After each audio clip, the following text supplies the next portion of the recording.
शहरात खळबळ उडाली आहे। अमरावतीतील महिला पोलीस अंमलदार आशा तायडे यांच्या हत्येचा तपास आता अंतिम टप्प्यात पोहोचला आहे।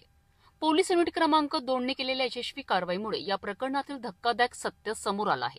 आशा यांचा पती राहुल तायडे, जो स्वतः राज्य राखीव पोलीस दलात कार्यरत आहे, त्यानेच पत्नीच्या हत्येची सुपारी दिली होती।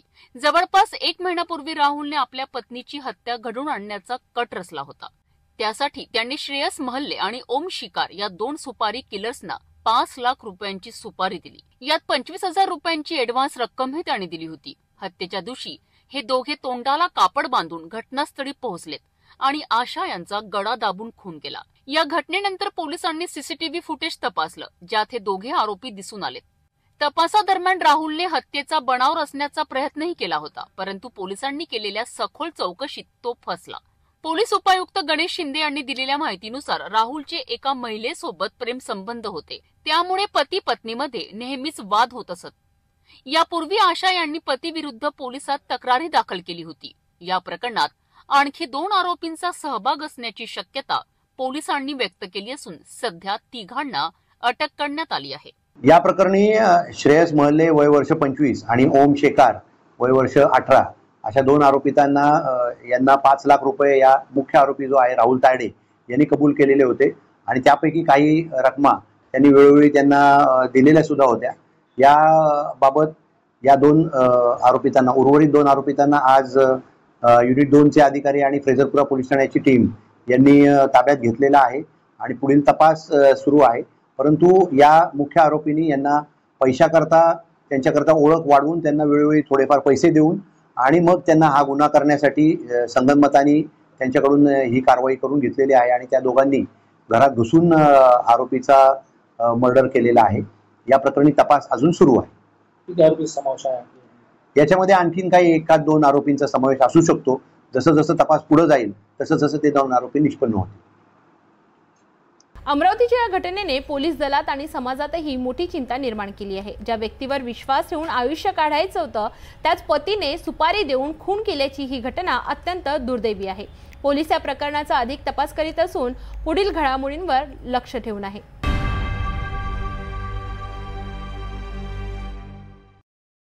महानगरपालिकेच्या मिशन फुटपाथ कारवाईमुळे संतप्त झालेल्या हॉकर्सनी शहरात आज विराट मोर्चा काढला। इरविन चौकापासून जिल्हाधिकारी कार्यालयापर्यंत काढलेल्या पदयात्रेत शेकडो हॉकर्स सहभागी झाले होते। आपल्या कुटुंबावर उपासमारीची वेळ आल्याचं सांगत त्यांनी महानगरपालिका आयुक्तांच्या कारवाईचा निषेध केला आणि अनेक मागण्या प्रशासनासमोर ठेवल्या आहेत। अमरावती शहरातील हॉकर्स, ज्यांची उपजीविका रस्त्यावरील लहान दुकानांवर अवलंबून आहे, ते महानगरपालिकेच्या कारवाईमुळे प्रचंड अडचणीत आले आहेत। महानगरपालिकेच्या मिशन फुटपाथ या मोहिमेअंतर्गत अनेक हॉकर्स आणि तात्पुरत्या दुकानदारांवर कारवाई करण्यात आली, ज्यामुळे त्यांच्यासमोर बेरोजगारीचा मोठा प्रश्न उभा राहिला आहे। याच कारवाईच्या निषेधार्थ शहरातील हॉकर्स एकत्र आले आणि त्यांनी मोठा मोर्चा काढला। या मोर्चाची सुरुवात इरविन चौकापासून झाली, जिथे डॉक्टर बाबासाहेब आंबेडकर यांच्या पुतळ्यासमोर हॉकर्स युनियनचे नेते गणेश मारोडकर यांनी मोर्चेकरांना संबोधित केले। यावेळी त्यांनी महानगरपालिकेच्या कारवाईचा तीव्र निषेध केला। मारोडकर यांनी हॉकर्सना आवाहन केले की जोपर्यंत त्यांच्या मागण्या मान्य होत नाही तोपर्यंत कोणीही महानगरपालिकेची 10 रुपयांची कर पावती फाडू नये। मारोडकर यांनी महानगरपालिका आयुक्तांना एक महत्त्वाचा प्रश्न विचारला की तात्पुरत्या अतिक्रमणांवर कारवाई करण्याऐवजी शहरातील पक्की इमारती का काढली जात नाहीत। आम्ही जी महानगरपालिकेने जी अतिक्रमणावर जे कारवाई की सुरू आहे आमच्या हॉकर्सवर, ती एकदम तीव्र केलेली आहे। आमच्या गाड्या क्रॅप करण्याच्या गोष्टी करण्यात येत आहेत। गेल्या 1 महिन्यापासून आमचा परिवार बंद आहे। त्यासाठी आम्ही मॅडमकडे मोर्चा नेला, निवेदन केलं का मॅडम ही अन्यायकारक कारवाई की बंद करा, परंतु मॅडम त्यांचे कुठलेही ऐकले नाही। त्यानंतर नागपंचमीच्या दिवशी आम्ही मीठ भाकर खाऊन आंदोलन केलं, आता तरी जागीन पण स्वाद आला नाही। म्हणून आज आम्ही कलेक्टर साहेबांना न्याय मागायला चाललो आहे। आम्हाला जिथे आम्ही गाडी लावतो तिथेच आम्हाला गाडी लावू द्या, चांगले हॉकर झोन तयार करा, खाऊ गल्ली तयार करा, त्यानंतरच आम्हाला हटवा। पहिले हॉकर झोन तयार करा, त्याच्यानंतरच तुम्ही नो हॉकर झोन तयार करा। अगर आता असं झालं नाही तर आंदोलन आम्ही याच्यापेक्षा तीव्र करू।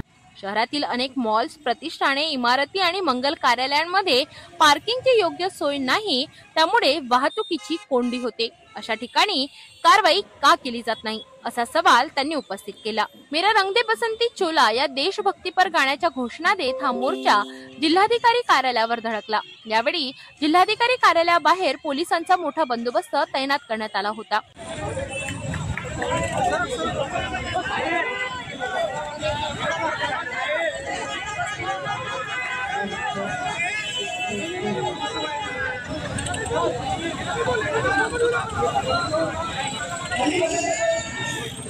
मोर्चानंतर हॉकर्स युनियनच्या एका शिष्टमंडळाने जिल्हाधिकाऱ्यांना निवेदन सादर केले। या निवेदनात त्यांनी हॉकर्ससाठी खास हॉकिंग झोन आणि खाऊ गल्ली तयार करण्यासाठी मागणी केली आहे, जेणेकरून त्यांना सन्मानपूर्वक व्यवसाय करता येईल आणि त्यांच्या कुटुंबियांची उपासमार थांबेल। आमच्या मागण्या अशा पूर्ण करायच्या आहेत। आम्ही ज्या लोटगाड्या लावतोय रस्त्यावर, त्याच्यामुळे आम्हाला अतिक्रमणाचा भरपूर त्रास होत आहे। हा त्रासामुळे बरेच लोकांना घरी राहावं लागून राहिले आणि गाड्यावर इतकं काही वजन नसते की 2 क्विंटल 1 क्विंटल लेडीजला घेऊन बाहेर लागते। त्यामुळे मॅडमला एवढीच काळजी करावी की आम्हाला एक तर छानपैकी जागा द्यावी किंवा आमच्यावर सध्या अतिक्रमण थांबून द्यावी। आमच्या गाड्या 15 दिवस झाले बंद आहे। आम्ही घरात काय खाणार आहे, काय पिणार आहे याची कोणालाच काळजी नाही आहे। किती दिवस बंद ठेवायचे आम्ही? आमच्या सणासुदीचे दिवस आले, गणपती आहे, पोळा आहे, हे माल कुठं उचलून ठेवायचा आम्ही? भरलेल्या गाड्या आम्हाला लोटत न्यावं लागते, माल पडत राहते, त्याचं भरपाई कोण करणार आहे? त्यांना वाटायला पाहिजे की 2 क्विंटलची गाडी घेऊन जाते। आता ज्या फुटपाथवर धंदे करून राहिले, पोटभरासाठी लेकराबाळासाठी धंदे करून राहिले, त्या आयुक्त मॅडम, उपआयुक्त मॅडम 3 कॅपा आमचे झोपडपट्ट्या तोडून नेते, हे म्हणजे पन्न्या तोडून नेते, भांडे नेते, टेबलं नेते, हे बरोबर आहे का? मोठे मोठे जे अतिक्रम आहे, सुंदरलाल चौकातलं अतिक्रम तोडता तोडता का बचावलं तिनं याचा काही माहीत नाही, खुलासा नाही। तो खुलासा मी करणार। आणि राजकमल चौकात जे अतिक्रम आहे मोठे मोठे, याची हिंमत आहे का तोडायची? तिची हिंमत आहे का तोडायची? आमच्या हे पन्न्यानं हे भांडे न्यायची हिंमत आहे फक्त। गरिबाच्या फुटपाथीच्या बाहेर नसतो आम्ही, फुटपाथीच्या रोजीरोटी आम्ही झुमका भाकर चालवतो, गरिबासाठी सेवा करतो। दूर दुरून लोक येतात कोर्टात, त्याला बिचारायला राहत नसते। 500 रुपये खर्च करून मोठ्या हॉटेलात जेवण करतात का? यायला वाटायला नाही पाहिजे का जराशी? मग आम्हाला तू रोजगार दे ना, रोजगार दे, नाही तर मग महानगरपालिकेत नोकऱ्या दे, नाही तर मग तुझ्या पगारातून पैसे दे। तर आपण पाहिलात अमरावतीमधील हॉकर्सचा हा उद्रेक। प्रशासनाच्या कारवाईमुळे त्रस्त झालेले हॉकर्स आता थेट रस्त्यावर उतरले आहेत।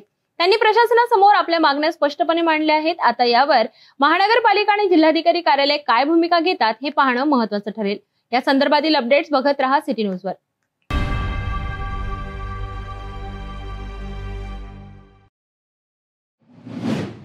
राज्याचे महसूल मंत्री आणि अमरावतीचे पालकमंत्री चंद्रशेखर बावनकुळे यांच्या विरोधात अमरावतीमध्ये प्रहार जनशक्ती पक्षाने जोरदार आंदोलन केलं। मोर्शी इथे झालेल्या एका कार्यक्रमात शेतकऱ्यांसाठी नौटंकी करणाऱ्या आमदारांवर त्यांनी केलेल्या टिप्पणीमुळे प्रहारचे कार्यकर्ते संतप्त झाले आहेत। नेमकं काय घडलं आणि या घटनेचे पडसाद कसे उमटतात पाहूया। अमरावती शहरात आज राजकारण तापलं आहे। मोर्शी येथे मत्स्य विज्ञान महाविद्यालयाचा भूमिपूजन समारंभात राज्याचे मुख्यमंत्री देवेंद्र फडणवीस यांच्यासह अनेक मंत्री उपस्थित होते। या कार्यक्रमात बोलताना पालकमंत्री चंद्रशेखर बावनकुळे यांनी शेतकऱ्यांसाठी नौटंकी करणाऱ्या आमदारांवर टीका केली। या टीकेचा इशारा थेट माजी मंत्री आणि प्रहारचे नेते बच्चू कडू यांच्याकडे असल्याचे मानले जात आहे। बावनकुळे यांच्या या विधानामुळे संतप्त झालेल्या प्रहार जनशक्ती पक्षाच्या कार्यकर्त्यांनी आज जिल्हाधिकारी कार्यालयासमोर जोरदार आंदोलन केलं। कार्यकर्त्यांनी बावनकुळे यांचे पोस्टर जाळून नौटंकी पालकमंत्री अशा घोषणा दिल्या। यावेळी वातावरण काही काळ तणावपूर्ण झालं होतं। पोलिसांनी तातडीने हस्तक्षेप करत काही आंदोलनकर्त्यांना ताब्यात घेतले। गुरुकुंज येथे बच्चू कडू यांनी 7 दिवसांचे अन्नत्याग उपोषण केले होते। याच मुद्द्यावरून बावनकुळे यांनी टीका केल्याचा प्रहार पदाधिकाऱ्यांचा आरोप आहे। या आंदोलनामुळे अमरावती शहरातील राजकीय वर्तुळात मोठी खळबळ उडाली आहे।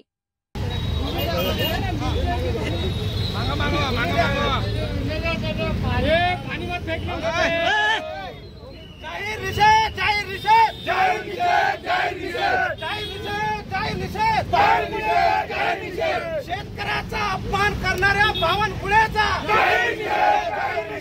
शेतकऱ्याचा अपमान करणाऱ्या बावनकुळेचा, शेतकऱ्यांचा अपमान करणाऱ्या बावनकुळेचा जय जवान, जय किसान, जय जवान, जय किसान, जय जवान, जय किसान। हम तुम्हारे साथ जनशक्ती पक्षाचा। मोर्शी येथे केलेल्या टीकेमुळे पालकमंत्री बावनकुळे यांच्या विरोधात प्रहारने एल्गार पुकारला आहे। हे प्रकरण इथेच थांबणार नसून भविष्यात या वादाचे आणखी पडसाद उमटण्याची शक्यता आहे। शेतकऱ्यांच्या प्रश्नांवरून सुरू झालेला हा राजकीय संघर्ष आता अधिक तीव्र होताना दिसत आहे।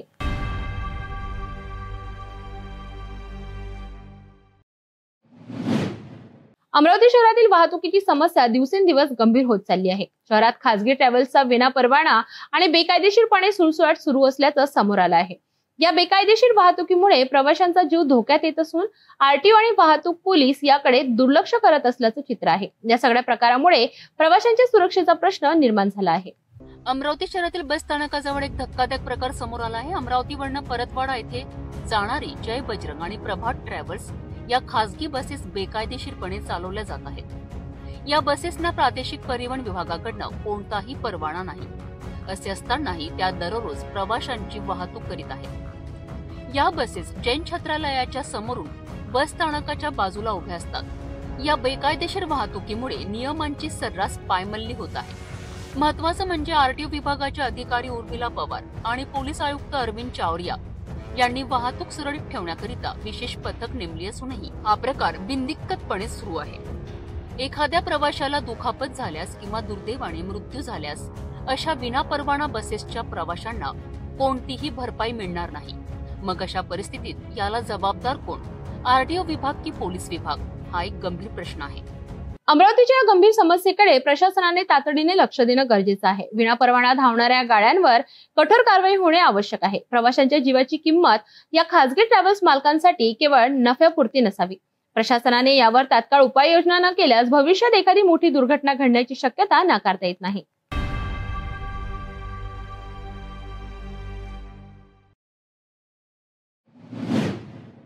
अमरावती महानगरपालिकेने नागरिकांच्या सोयीसाठी आणि त्यांना कर भरण्यात प्रोत्साहन देण्यासाठी एक स्तुत्य उपक्रम राबविला होता. बडनेरा झोन क्रमांक 4 मध्ये आयोजित करण्यात आलेल्या मालमत्ता कर सवलत शिबिराला नागरिकांनी भरभरून प्रतिसाद दिला, ज्यामुळे शहराच्या विकासाला हातभार लावण्यासाठी नागरिक किती उत्सुक आहेत हे दिसून आले. अमरावती मनपा आयुक्त सौम्या शर्मा चांडक यांच्या मार्गदर्शनाखाली आणि बडनेरा झोन 4 चे सहाय्यक आयुक्त डीबी शिंदे यांच्या नेतृत्वाखाली हे शिबिर 2 ते 3 ऑगस्ट दरम्यान आयोजित करण्यात आले होते. या शिबिरामध्ये मालमत्ता करावर 10% सूट आणि ऑनलाईन कर भरणाऱ्यांकरिता अतिरिक्त 3% सूट देण्यात आली होती. नागरिकांनी मोठ्या संख्येने सहभागी होऊन शहराच्या विकासासाठी योगदान द्यावे असे आवाहन मनपा आयुक्तांनी केले होते. या आवाहनाला प्रतिसाद देत बडनेरा दक्षिण झोन क्रमांक 4 मध्ये नागरिकांनी मोठ्या संख्येने शिबिरात सहभाग नोंदविला. शिबिराच्या यशस्वीतेसाठी एकूण 10 ठिकाणी व्यवस्था करण्यात आली होती, ज्यात नवातीनगर, साईनगर, अकोली गाव, निंभोरा झोपडपट्टी, मिलचाड आणि छत्रपती शिवाजी महाराज चौक यासारख्या परिसरांचा समावेश होता. सकाळी 8 ते सायंकाळी 5 या वेळेत हे शिबिर चालले. संजय निकम यांच्या देखरेखीखाली 13 कर्मचाऱ्यांच्या टीमने शिबिराचे यशस्वी आयोजन केले. नागरिकांच्या आर्थिक फायद्यासाठी राबविलेल्या या मोहिमेला मिळालेला प्रतिसाद पाहता अशा उपक्रमांची शहराला किती गरज आहे हे स्पष्ट होते. या शिबिरामुळे कर भरणा वाढला असून याचा फायदा शहराच्या विकासासाठी होईल. तरी होती अमरावती महानगरपालिकेच्या कर सवलत शिबिराची माहिती. अशा उपक्रमांमुळे मनपा आणि नागरिक यांच्यातील संवाद वाढतो आणि दोन्ही बाजूंनी शहराच्या विकासासाठी सकारात्मक वातावरण निर्माण होते. आम्ही आशा करतो की अमरावती महानगरपालिका भविष्यातही असेच नागरिक केंद्रीय उपक्रम राबवत राहील.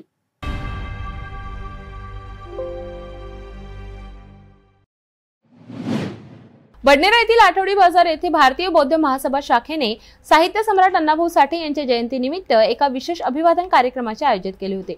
या कार्यक्रमात अण्णाभाऊ साठे यांच्या कार्याला आदराने स्मरण करण्यात आले. या ऐतिहासिक क्षणी भारतीय बौद्ध महासभा शाखेचे सर्व पदाधिकारी आणि सदस्य मोठ्या संख्येने उपस्थित होते. बडनेरा येथील आठवडी बाजार येथे आयोजित या कार्यक्रमाची सुरुवात साहित्य सम्राट अण्णाभाऊ साठे यांच्या प्रतिमेचे पूजन करून झाली.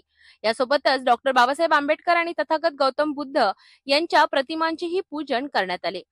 भारतीय बौद्ध महासभा शाखेचे सचिव दर्या गायकवाड आणि अध्यक्ष मच्छिंद्र भट यांच्या हस्ते पूजन पार पडले. त्यानंतर उपस्थित सर्व पदाधिकाऱ्यांनी प्रतिमांना पुष्प अर्पण करून अभिवादन केले.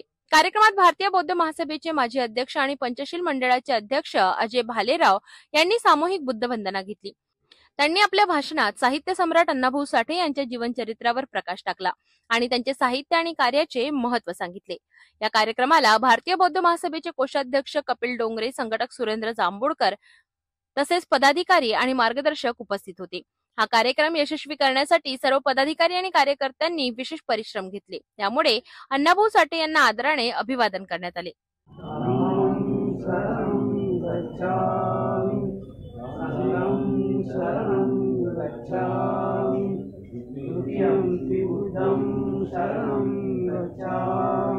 तरी होती बडनेरा येथील भारतीय बौद्ध महासभा शाखेचे आयोजित केलेल्या अण्णाभाऊ साठे यांच्या जयंती कार्यक्रमाची माहिती। अशा कार्यक्रमांमुळे महान व्यक्तींच्या कार्याची आठवण ताजीतवाणी होते आणि त्यांच्या विचारांची प्रेरणा पुढील पिढ्यांना मिळत राहते।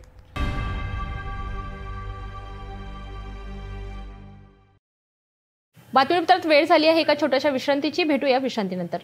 तपोवन पासून फक्त 1.5 किलोमीटर अंतरावर राधानगरी लेआउट लेक व्ह्यू प्लॉट सह मोजकेच प्लॉट शिल्लक।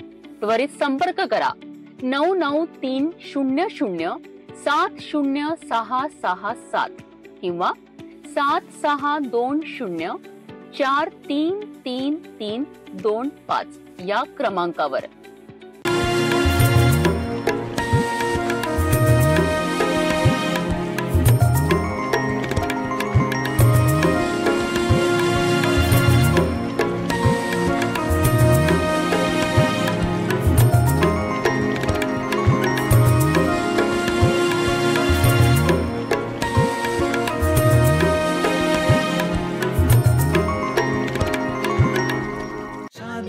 और ब्याह की शुरुआत आराधना साड़ी के साथ। Aradhana wholesale shopping mall L2 बीजलैंड कॉम्प्लेक्स नांदगांव पेठ अमरावती जवाहर रोड अमरावती। हर खबर पर पैनी नजर, हर मुद्दे पर सटीक वार, यही है सिटी न्यूज की पहचान।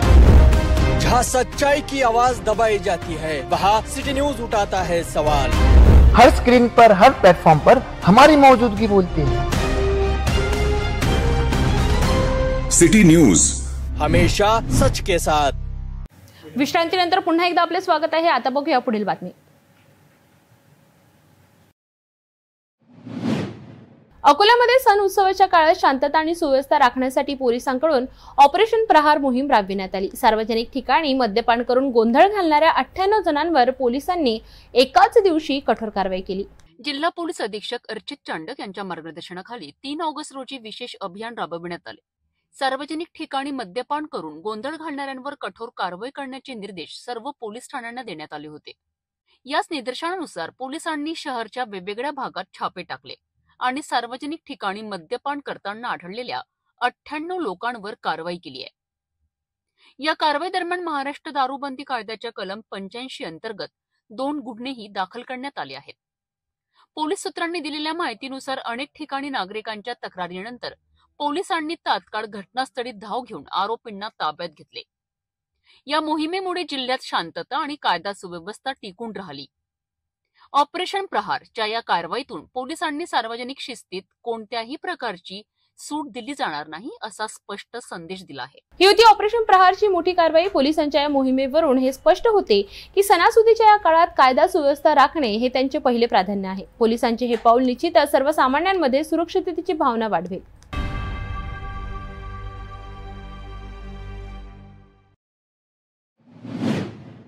दारूच्या नशेत एका तरुणाने नागपूर जिल्ह्याला हादरून सोडले। रामटेक तालुक्यातील नगरधन येथे भारतीय सैन्य दलात कार्यरत असलेल्या एका तरुणाने मद्यधुंद अवस्थेत आपल्या कारने 25 ते 30 लोकांना धडक दिली। या धडकेमुळे संतप्त झालेल्या गावकऱ्यांनी त्याला चांगलाच चोप दिला।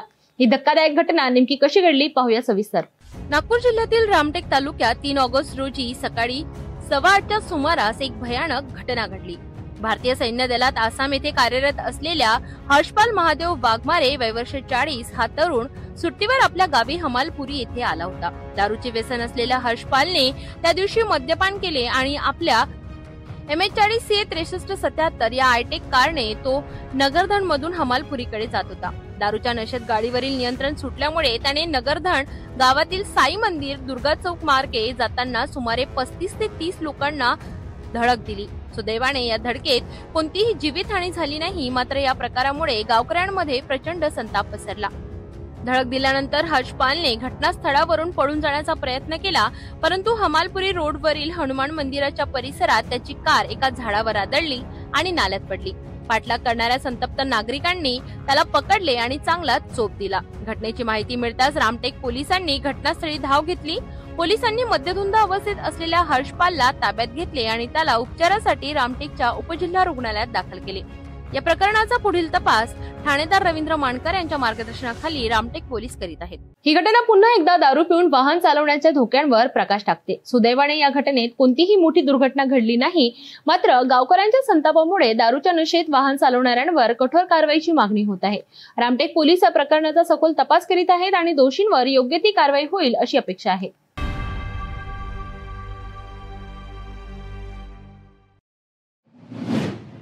नागपूर येथील एम्स हॉस्पिटलच्या चरक वसतिगृहातून एक अत्यंत दुःखद बातमी समोर आली आहे। एका विद्यार्थ्याने आपल्या खोलीत गळफास घेऊन आत्महत्या केल्याची ही घटना आहे।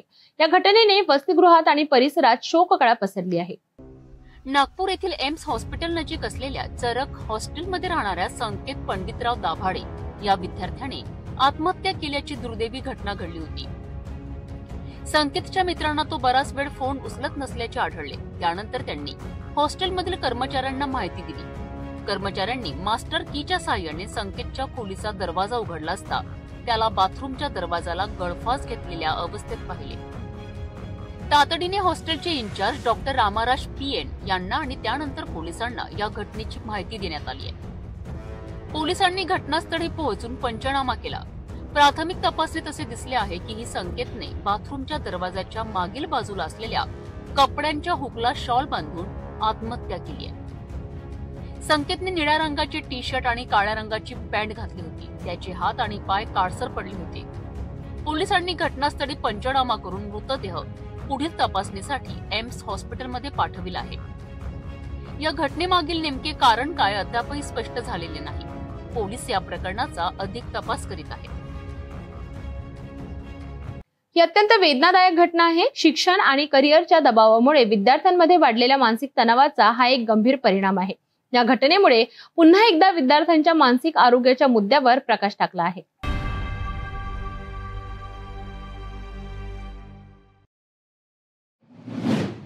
संभाजीनगर शहरामध्ये पुन्हा एकदा कायद्याचा धाक उडाल्याचे भयावह चित्र समोर आलं आहे। पैठण गेट परिसरात एका व्यक्तीने हातात तलवार घेऊन खुलेआम फिरत नागरिकांमध्ये दहशत निर्माण केली आहे। कायदा सुव्यवस्थेवर प्रश्नचिन्ह निर्माण करणारी ही घटना नेमकी आहे तरी काय जाणून घेऊया। छत्रपती संभाजीनगर म्हटलं की सतत पेटलेलं शहर आणि अशातच पैठण गेट परिसरात एक व्यक्ती खुलेआम हातात तलवार घेऊन फिरताना आढळून आला आहे। या घटनेचा व्हिडिओ सध्या सोशल मीडियावर व्हायरल होत आहे आणि त्यामध्ये स्पष्टपणे दिसते की ही व्यक्ती कोणतीही भीती न बाळगता शांतपणे तलवार फिरवत आहे। या प्रकारामुळे स्थानिक नागरिकांमध्ये भीतीचं वातावरण निर्माण झालं असून पोलीस प्रशासनावर पुन्हा एकदा प्रश्नचिन्ह निर्माण झालं आहे। हा प्रकार नेमका कशासाठी करण्यात आला, कुठल्या गँगचा भाग आहे का की कुठल्या तरी वैयक्तिक वादातून तलवार घेऊन रस्त्यावर उतरला आहे। पैठण गेट हे शहरातील एक प्रमुख व्यापारी ठिकाण असून येथे नेहमीच मोठ्या प्रमाणावर नागरिकांची वर्दळ असते। अशा ठिकाणी तलवार घेऊन फिरणं हे फक्त कायदाच नाही तर समाजाच्या सुरक्षिततेलाही आव्हान आहे। घटनेची माहिती मिळताच पोलीस घटनास्थळी पोहोचले आणि व्यक्तीचा शोध घेणे सुरू आहे।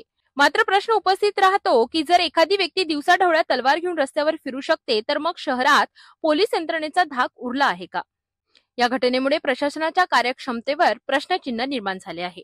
छत्रपती संभाजीनगरच्या पैठण गेटवर घडलेली ही घटना केवळ शहराचा कायदा सुव्यवस्थेची नाजूक स्थिती दाखवत नाही तर प्रशासनाला जागा करण्यासाठी गरजही अधोरेखित करते आहे। आरोपी लवकरात लवकर पोलिसांच्या ताब्यात यावा आणि नागरिकांना सुरक्षिततेची हमी मिळावी अशी अपेक्षा आता संभाजीनगरकर व्यक्त करीत आहेत।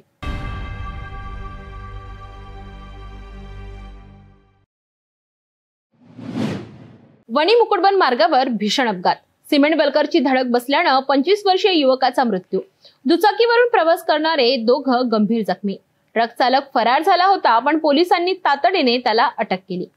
वणीहून मुकुटबनकडे जाणाऱ्या दुचाकीला चेंडकापूर जवळ एक सिमेंट बल्करने जोरदार धडक दिली। या अपघातात प्रफुल्ल संजय गागरे वय वर्ष 25 या युवकाचा जागीच मृत्यू झाला तर त्याच्या दुचाकीवर मागे बसलेले सुजल भोयर आणि आचल भोयर हे दोघं गंभीर जखमी झाले आहेत।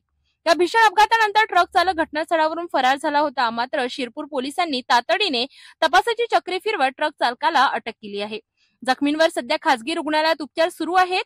डॉक्टरांच्या देखरेखीखाली त्यांच्यावर उपचार सुरू असून त्याची प्रकृती चिंताजनक असल्याची माहिती आहे।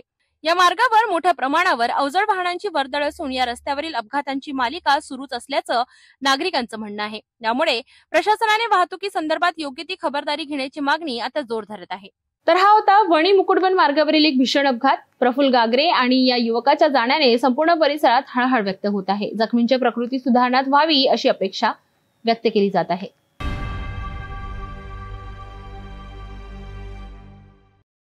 तर हे होतं रात्री 8चं बुलेटिन. पुन्हा भेटूयात ताज्या बातम्या घेऊन रात्री 10च्या बुलेटिनमध्ये. तोपर्यंत बघत रहा फक्त सिटी न्यूज. नमस्कार. हर खबर पर पैनी नजर, हर मुद्दे पर सटीक वार, यही है सिटी न्यूज की पहचान. जहाँ सच्चाई की आवाज दबाई जाती है, वहाँ सिटी न्यूज उठाता है सवाल. हर स्क्रीन पर, हर प्लेटफॉर्म पर हमारी मौजूदगी बोलती है. सिटी न्यूज, हमेशा सच के साथ.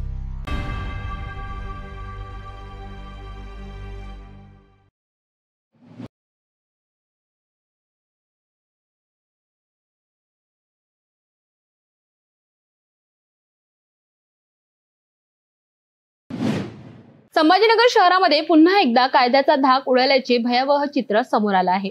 पैठण गेट परिसरात एका व्यक्तीने हातात तलवार घेऊन खुलेआम फिरत नागरिकांमध्ये दहशत निर्माण केली आहे. कायदा सुव्यवस्थेवर प्रश्नचिन्ह निर्माण करणारी ही घटना नेमकी आहे तरी काय, जाणून घेऊया.